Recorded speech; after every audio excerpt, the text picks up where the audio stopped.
Uh, man, that event was 1 out of 10. I gave the Kings versus Queens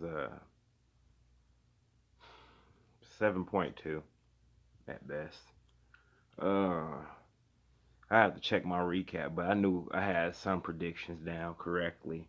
Like, man, that Swamp versus KCJ, hey, man, she was punching Swamp's lights out, bro. Every round, bro. Swamp trying to talk to her like some B-roll ATL pimp. You know what I mean? He was big boys B-roll in that battle. I promise you. That's how it looked like. Uh, shoot.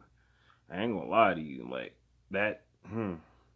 It's that southern demeanor that's funny to me. Like like that boy, girl, you thicker than a snicker at midnight or some shit like that. You know, like what? But you get that type of demeanor every time you see somebody southern, like well, heavy southern, go down there speaking that shit. Well, yeah, given that. So yeah, it didn't really pan out that well. They gave KCJ that 30 piece, and I figured that was gonna happen.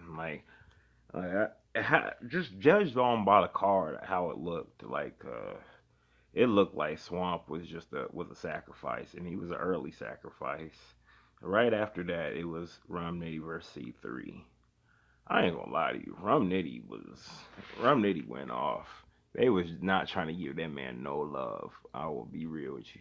They was not trying to give Nitty no love at all. Like I promise you. C3, she went in C3, she do what she do. I'm not even gonna lie to you. Like C3 was pretty decent, but at best, decent at best. Um, what was the next battle? Was it K Shine and Offset? Yep, it was K Shine and E Hart. Yeah, that's who. Y'all gotta quit playing with Shine. I'm just gonna say that. But I ain't gonna lie to you. Like there was a part, man. I say if Ehart didn't choke that third round off, I promise it would have been a closer battle. Because Ehart had some bars. I'm not even gonna lie to you.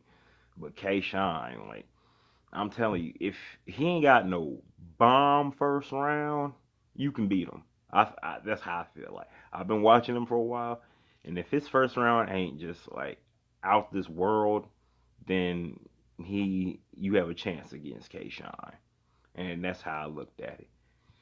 DNA versus Vixen. Man, battle of the night to say the least. Like that's first off saying battle of the night. That shit was battle of the night. I enjoyed that battle so much, no lie. Like from both ends, Vixen, I told you, got a problem with these light skin, and she was fine. Like she was usually wearing glasses and all that. She ain't had them on, and I think she had a little nose ring. Her makeup was on point. I'm like, oh, you, wow, she was beautiful, and sh that was a battle.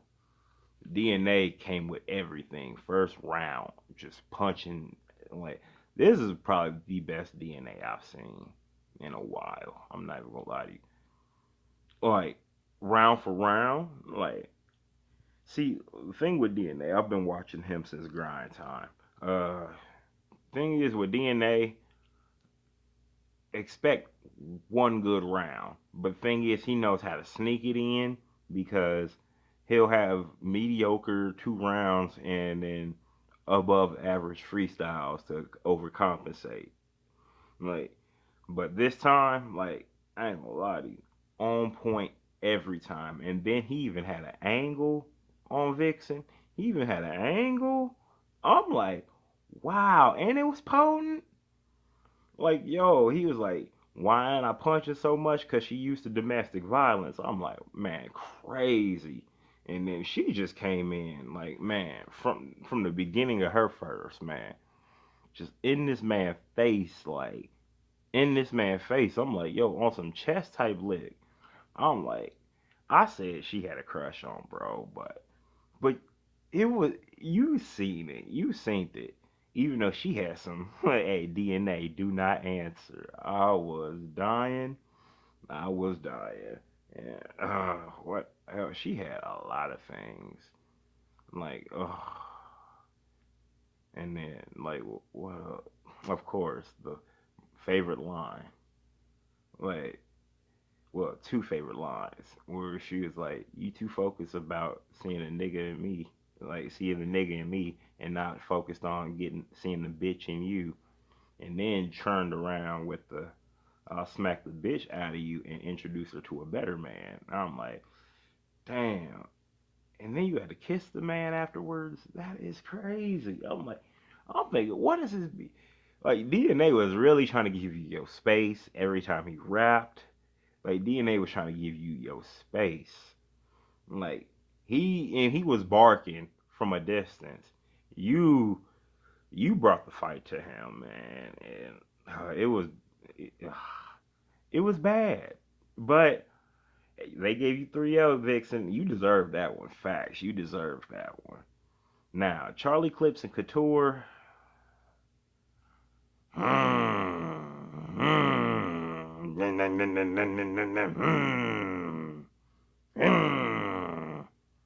For a good 3 rounds from Charlie Clips.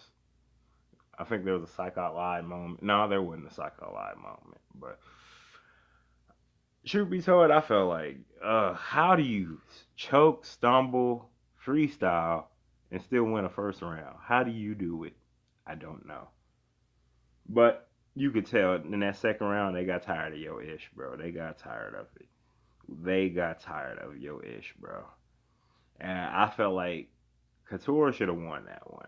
She was, yo, she told you like, man, about your daughter. Like, if a man try to test her, you can't be going back and forth. You got to swing instantly. Oh, she brought that math situation up on you so expeditiously. Whew. Mm, mm, mm. Arsenal versus official. Arsenal did not go as hard as I thought he would, but he was very lyrical. He wasn't as disrespectful as I thought. Let me take that back because that man was lyrical. But a official, how she grabbed Ars up like bro did Cass. Oh my goodness, it was, and she was wigging too. Bump all that. She was wigging. Like bro, what she say? She like throw so much arsenal in Arsenal, they gonna be asking what's an arsenal or something like that. It was fire to me. Uh, but I wanted to thank Arsenal for winning the game, getting that game winning shot at the end of the day. I wanted to thank him for that because Lord knows the Kings would have been a world of hurt if we had left it up to Surf. And with that, I don't even care. With that, I'm ending the video. There's no reason to harp on that.